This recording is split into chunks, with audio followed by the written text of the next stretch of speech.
કેમ છો મારા વહાલા વિદ્યાર્થી મિત્રો? આજના આ વિડીયોમાં આપણે જોવાના છીએ ધોરણ 12 ગુજરાતી વિષયનું છેલ્લા સમયે મોસ્ટ આઈએમપી પેપર સોલ્યુશન. તો વિદ્યાર્થી મિત્રો, ચાલો આજના આ વિડીયોની શરૂઆત કરીએ. ધોરણ 12 ગુજરાતી વિષયનું આઈએમપી પેપર સોલ્યુશન છે વિદ્યાર્થી મિત્રો. વિભાગ એથી આપણે શરૂઆત કરીશું, જેમાં તમને દરેક પ્રશ્નોના સાચા જવાબ મળી જશે. અને વિદ્યાર્થી મિત્રો, આ છેલ્લા સમયનું મોસ્ટ આઈએમપી પેપર સોલ્યુશન છે, તો જોવાનું અંત સુધી ચૂકતા નહીં, કારણ કે આ પેપરમાંથી ઘણા પ્રશ્નો આવી શકે છે.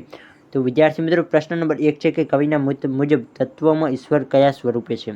તત્વમાં ઈશ્વર કયા સ્વરૂપે છે? વિદ્યાર્થી મિત્રો, જવાબ આવડતો હોય તો કમેન્ટ બોક્સમાં લખી શકો છો. જે પણ વિદ્યાર્થીઓએ સારી તૈયારી કરી હશે તેમને જ આવા પ્રશ્નોના જવાબ આવડે છે. તો કવિના મત મુજબ તત્વમાં ઈશ્વર કયા સ્વરૂપે છે? તો વિદ્યાર્થી મિત્રો, સી જવાબ સાચો આવશે, તે જ રૂપે. દમયંતીના સ્વયંવરમાં ચારેય દેવો કયા સ્વરૂપે ઉપસ્થિત રહ્યા હતા? વિદ્યાર્થી મિત્રો, જવાબ આવડતો હોય તો કોમેન્ટ બોક્સમાં લખી શકો છો. સારી તૈયારી હોય તો જ તમને જવાબ આવડતો હોય. જવાબ આવડતો હોય તો ફટાફટ વિદ્યાર્થી મિત્રો કોમેન્ટ બોક્સમાં લખજો. સાચો જવાબ આવશે સી, નળ.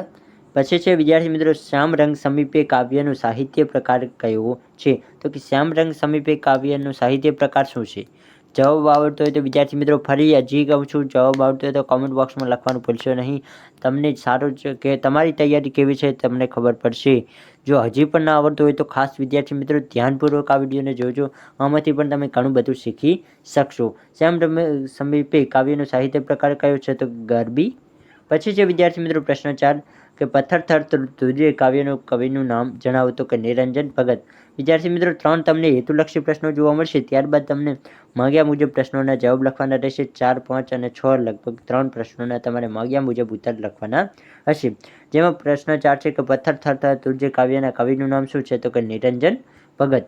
પ્રશ્ન 5 ઉર્મિલા કાવ્યનો સાહિત્ય પ્રકાર જણાવો. તો કે ઉર્મિલા કાવ્યનો સાહિત્ય પ્રકાર કયો છે? તો કે ખંડ કાવ્ય. વિદ્યાર્થી મિત્રો, મેં તમને પહેલાં પણ એક પેપરમાં જણાવ્યું હતું કે અનુક્રમણિકા તમારા માટે ખૂબ જ મોસ્ટ ઇમ્પોર્ટન્ટ હોય છે. તો વિદ્યાર્થી મિત્રો, અનુક્રમણિકાને પાકી કરવી ભૂલશો નહીં. હવે તમે છેલ્લા સમયમાં તો અનુક્રમણિકા પાકી ના કરી શકો. જો પહેલાં કરી હોત તો તમે સારા એવા ગુણ મેળવી શકો.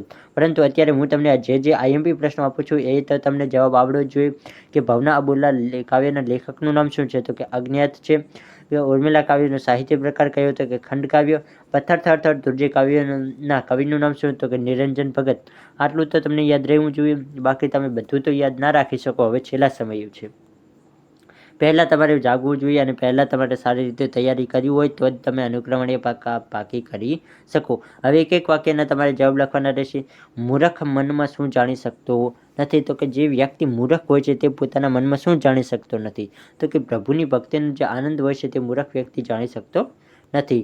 સમગ્ર બ્રહ્માંડમાં કોણ વ્યાપેલું છે? તો કે શ્રી હરિ પરમાત્મા વ્યાપેલા છે. આગળ જોઈએ. પ્રશ્ન 9 છે કે નગરને અબુદ્ધ શા માટે કહેવામાં આવશે? તો કે નગરને અબુદ્ધ શા માટે કહેવામાં આવશે? તો કે નગર અણસમજ બાળકની જેમ કોઈને પણ લાલચાવી શકે છે, તેથી નગરને અબુદ્ધ બાળક કહેવામાં આવ્યું છે. તો કે નગર નામ કોઈ બુદ્ધિ હોતી નથી. નગર એક કેવું છે? તો કે તે કંઈ બોલી શકતું નથી, પરંતુ નગર કવિ એવું કહેવા માંગે છે કે નગર લલચાવી શકે છે. એટલે કે નગર આપણને લાલચ આપી શકે છે કે અહીં સારું છે, તમે અહીં આવો. તો કે નગર આ જે લાલચ આપે છે તેના માટે નગરને અબુદ્ધ કહેવામાં આવ્યું છે. પ્રશ્ન 10 છેલ્લું દર્શન કાવ્યમાં શું ભાવ સમાયેલો છે? તો છેલ્લું દર્શન જે કાવ્ય છે તેમાં શું ભાવ સમાયેલો છે? તો કે છેલ્લું દર્શન કાવ્યમાં સૌંદર્ય યોગની કૃતાર્થતાનો સૌંદર્ય પૂજનનો ભાવ સમાયેલો છે. હવે વિદ્યાર્થી મિત્રો, તમને 2 પ્રશ્નો એવા જોવા મળશે જે તમારે 2-3 વાક્યોમાં જવાબ લખવાના રહેશે અને તમને 2-2 ગુણ આપવામાં આવશે. ટોટલ લગભગ 11, 12 અને 13 એટલે કે ટોટલ તમારે 3 પ્રશ્નો લખવાના હશે. કોઈ પણ 3 પ્રશ્નોના સાચા જવાબ લખો એટલે તમને 3 દૂના 2 એટલે કે 6 ગુણ મળે. તો આમાં પણ વિદ્યાર્થી મિત્રો તમે રોકડિયા 6 ગુણ મેળવી શકો છો. ચારેય દેવો એકબીજાને સાચા શ્રાપ આપ્યા. વિદ્યાર્થી મિત્રો, મોસ્ટ ઇમ્પોર્ટન્ટ પ્રશ્ન છે. હજી સુધી પાકો ના કર્યો હોય તો અત્યારે જ પાકો કરી લેજો. ચારેય દેવોએ માં સૌપ્રથમ કોણે? તો કે ઇન્દ્રએ અગ્નિને શ્રાપ આપતા કહ્યું કે તેનું મુખ વાનર જેવું થજો. અગ્નિએ ઇન્દ્રને શ્રાપ આપતા કહ્યું કે તેનું મુખ રીંછ જેવું થજો. વરુણે મનમાં યમને શ્રાપ આપ્યો કે તેનું મુખ કેવું? તો કે માંજરા જેવું થજો. ધર્મે વરુણને શ્રાપ આપતા કહ્યું કે તારું મુખ કૂતરા જેવું થજો. આ રીતે એકબીજાને શ્રાપ આપ્યા હતા. પછી છે વિદ્યાર્થી મિત્રો પ્રશ્ન નંબર 12 કે મીરાબાઈ ઉપર રાણાજીએ શા માટે ક્રોધ કર્યો? ફરીવાર વિદ્યાર્થી મિત્રો મોસ્ટ આઈએમપી પેપર છે, મોસ્ટ આઈએમપી પ્રશ્ન છે આ પણ. તો મીરાબાઈએ કૃષ્ણ ભક્તિમાં લીન થઈ ગયા હતા. તેઓ રાજરાણી હોવા છતાં પોતાના મહેલમાં સાધુ સંતોને બોલાવતા હતા અને તેમની સાથે બેસીને કૃષ્ણના ભજનો ગાતા હતા. તો કે જે મીરાબાઈ એક રાણી હોવા છતાં, એક રાજાની રાણી હોવા છતાં તેમ છતાં પણ તેઓ કૃષ્ણ ભક્તિમાં લીન થઈ ગયા હતા. તે ભક્તો સાથે બેસતા હતા, સંતોને પોતાના મહેલમાં બોલાવી અને સંપૂર્ણ આખો દિવસ કૃષ્ણ ભક્તિ કરતા હતા. રાણાજીને મીરાબાઈની આ પ્રવૃત્તિ પસંદ નહોતી. તો રાણાજીને આ ભક્તિ આખો દિવસ કરે તે પસંદ નહોતું. મીરાબાઈ કૃષ્ણ ભક્તિ છોડે તેમ નહોતા. આથી મીરાબાઈ પર રાણાજી બહુ જ ક્રોધે થયા હતા. પછી છે વિદ્યાર્થી મિત્રો, નાયિકાને કયા કયા દુઃખ વેઠવા પડ્યા છે. તો કે નાયિકાને કયા કયા દુઃખ વેઠવા પડ્યા? તો કે નાયિકાનો પતિ તેનાથી નારાજ થઈ ગયો છે. નાયિકાએ પતિને મનાવવા માટે ખૂબ જ પ્રયત્નો કર્યા, છતાં તેનો પતિ માનતો નથી. પત્ની તેની સાસરીમાં તેના પતિના સહારે રહેતી હોય છે. તો કે જે પત્ની હોય છે તે સાસરામાં જે હોય, સસરામાં હોય, તે મુખ્યત્વે તેના પતિના સહારે રહેતી હોય છે.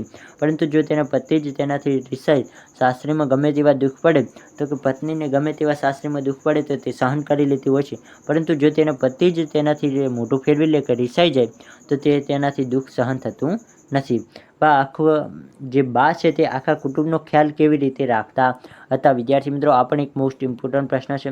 તો કે બા સમગ્ર કુટુંબનો ખ્યાલ કઈ રીતે રાખતા હતા? તો કે બા સમગ્ર કુટુંબનો ખ્યાલ રાખતા કુટુંબના તમામ સભ્યોને સુખડીમાં ઘી રેડીને ખવડાવતા હતા.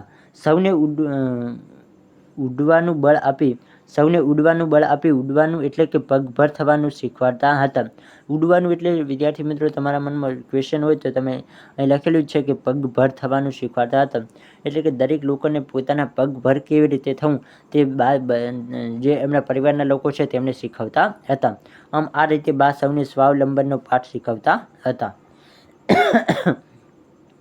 પછી વિદ્યાર્થી મિત્રો, તમારે સવિસ્તરમાં એક પ્રશ્ન લખવાનો હશે, જેમાં તમને 2 પ્રશ્નો પૂછવામાં આવશે. તેમાંથી કોઈ પણ તમે એક પ્રશ્નનો સાચો જવાબ લખી અને 4 ગુણ રોકડિયા મેળવી શકો છો. તેમાં વિદ્યાર્થી મિત્રો પ્રશ્ન 1 છે કે કાવ્યના આધારે ઉર્મિલાનું ચરિત્ર ચિત્રણ કરો. આ પણ વિદ્યાર્થી મિત્રો એક મોસ્ટ ઇમ્પોર્ટન્ટ પ્રશ્ન છે. લક્ષ્મણ, રામ અને સીતા સાથે વનમાં જાય છે.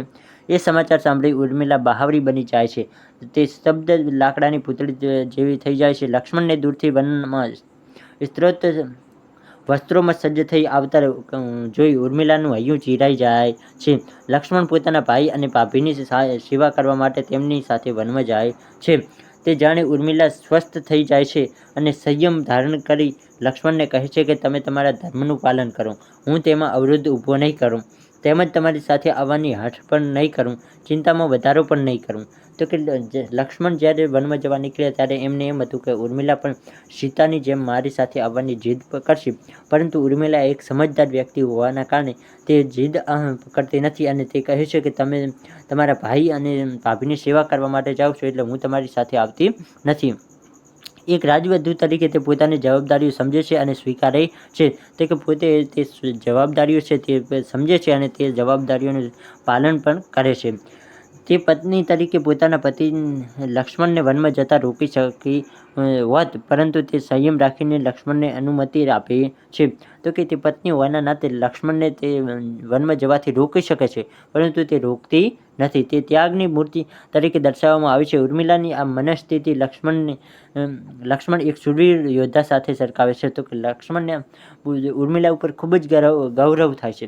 તે ઉર્મિલાને શું ગણે છે? તો કે એક શૂરવીર યોદ્ધા તરીકે સરખાવે છે કે મારા વગર એકલી રહે છે, તો તેને એક શૂરવીર યોદ્ધા તરીકે ગણે છે. ઉર્મિલા લક્ષ્મણને સંયમપૂર્વક વિદાય આપે છે અને લક્ષ્મણના પીઠ ફરતા જ તે મૂર્છિત થઈ જાય છે. ઉર્મિલા એક બહાદુર, સંયમી, કૌટુંબવત્સલ, ધૈર્યવાન, સમજુ અને પ્રેમાળ નારી તરીકે ચિત્રિત થયેલ છે. આમ ઉર્મિલાના ઉચ્ચ ચરિત્ર આગળ નતમસ્તક થવાનું મન થાય એટલે ઉમદા તેનું ચરિત્ર ચિત્રણ થયેલું છે. તેના અથવામાં વિદ્યાર્થી મિત્રો એક બીજો પણ પ્રશ્ન મોસ્ટ ઇમ્પોર્ટન્ટ છે કે ભાણી કરુણ પરિસ્થિતિનું વર્ણન કરો. તો કે ભાણી જે પાઠ કાવ્ય છે તેમાં ભાણીની પરિસ્થિતિ કેવી હતી? તો ભાણીની પરિસ્થિતિ કેવી હતી? તો કે ભાણી અત્યંત દારૂણ ગરીબીમાં પોતાનું જીવન ચલાવી રહી છે. તેની પરિસ્થિતિ અત્યંત કંગાળ છે. તેની પાસે પોતાની આબરૂ પૂરેપૂરી ઢંકાય તેટલા કપડાં પણ નથી અને તે કપડાં ધોવા માટે સાબુ પણ નથી. ભાણી સાબુ પણ માંગીને મેળવે છે, ભાણી અંધારી રાતે ભાદર નદીમાં કપડાં ધોવા જાય છે. તો કે ભાણી સાવ જ ગરીબ છે. તેની પાસે કપડાં ધોવા માટે શું નથી તો કે સાબુ પણ નથી. ભાણી પાસે એક સારું ઘર રહેવા માટે પણ નથી અને તે કપડાં ધોવા ક્યાં જાય છે તો જે ભાદર નદી હોય છે ત્યાં કપડાં ધોવા પણ જાય છે, એ પણ રાત્રિના સમયે. એટલા કારણ કે તેની પાસે વધુ કપડાં પણ નથી. કારણ કે તેની પાસે નાક ઢંકાય તેટલા પૂરતા કપડાં પણ નથી. પછી આગળ છે ભાણી પાસે સાવ જીર્ણ થઈ ગયેલો સાડલો ચણિયો અને ચોળી છે. લજ્જાને કારણે તે કપડાં ધોવા માટે રાતનો સમય નક્કી કરે છે, જેથી કરીને તેને આ અવસ્થામાં કોઈ જોઈ ન જાય. પ્રથમ તે ઓઢણું ઓઢી ચણિયો ધુએ છે, પછી એ ભીની ચણિયો પહેરી ઓઢણું ધુએ છે. પોતાની આ સ્થિતિમાં કોઈ જોતું નથી તેવો ડર તેને સતત લાગ્યા કરે છે. કપડાં ધોઈને પછી કરતી ભાણી ઠંડીથી ધ્રુજી રહી છે. તે પોતાની અર્ધનગ્ન કાયા સંતાડવાની જેમ તેમ કરીને પોતાના કુબા સુધી પહોંચે છે અને સમતોલન ગુમાવી ત્યાં જ પડી જાય છે. તો અહીં વિદ્યાર્થી મિત્રો આપણે વિભાગીયનું સંપૂર્ણ સોલ્યુશન જોયું. આજનો આ વિડીયો પસંદ આવે તો વિડીયોને લાઇક કરો, આપણી યુટ્યુબ ચેનલને જરૂરથી સબસ્ક્રાઈબ કરો.